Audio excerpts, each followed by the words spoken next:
Actors பேசுறது ஈஸியா connect ஆகும்ல. அந்த மாரி கனெக்ட் ஆக வாய்ப்பில்ல.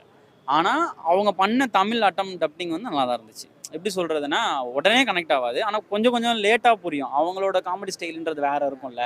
அந்த ஸ்டைல் வந்து நமக்கு புதுசா இருக்கும். பட் ஆனா கனெக்ட் ஆச்சு. காமெடியும் ஒர்க் அவுட் ஆச்சு. ஒரு பீரியாடிக்கல் ஃபிலிம்ல காமெடி பண்றதே பெரிய விஷயம் ப்ரோ. ஆமா. அதுவும் அதுல ஃபர்ஸ்ட் ஹாஃப்ல ட்ரை பண்றது. பண்ணியிருக்காங்க. நல்லாவும் இருக்கு. லேட்டா கனெக்ட் ஆகுது மக்களுக்கு. இப்ப நம்ம சந்தானம் சார்லாம் டப்பு டப்புன்னு அடிப்பாரு. கவுண்டமணி சார் டப்பு டப்புன்னு அடிப்பாரு. அந்த மாரி கனெக்ட் ஆவாது. ஒரு சூரி சார் மாதிரி வச்சுப்போம். லேட்டா இல்ல ரோபோ சங்கர் சார் அந்த மாதிரி. இவங்களாம் லேட்டா கனெக்ட் ஆகும் அந்த இந்த மாதிரி. 2 மணி நேரம் 50 நிமிஷம்ன்றது வந்து த்ரோட் விஷுவலா மட்டும் உட்கார வைக்க முடியாது. அதுக்கு ஒரு மியூசிக் வேணும்.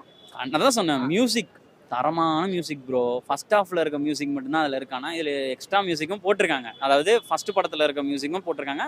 எக்ஸ்ட்ரா மியூசிக்ஸும் ஆட் பண்ணியிருப்பாங்க. பட் ஆனா இருந்தாலும் நமக்கு அதுதானே ரொம்ப பிடிச்சிருந்தது. ஆமா. அதை இங்க கொஞ்சம் கூஸ் பம்ப்ஸாவே ஏத்தி விட்டாங்க. அதான் கிளைமேக்ஸ் சீன்ல வந்து டெரரா இருக்கும்னு சொல்றேன். கிளைமேக்ஸ் சீன் பார்க்கறதுக்காண்டே வரலாம். தியேட்டர்ல பார்த்தா மட்டும் தான் அந்த படம் நல்லா இருக்கும் ப்ரோ. நம்ம ஃபோன்ல பார்த்தா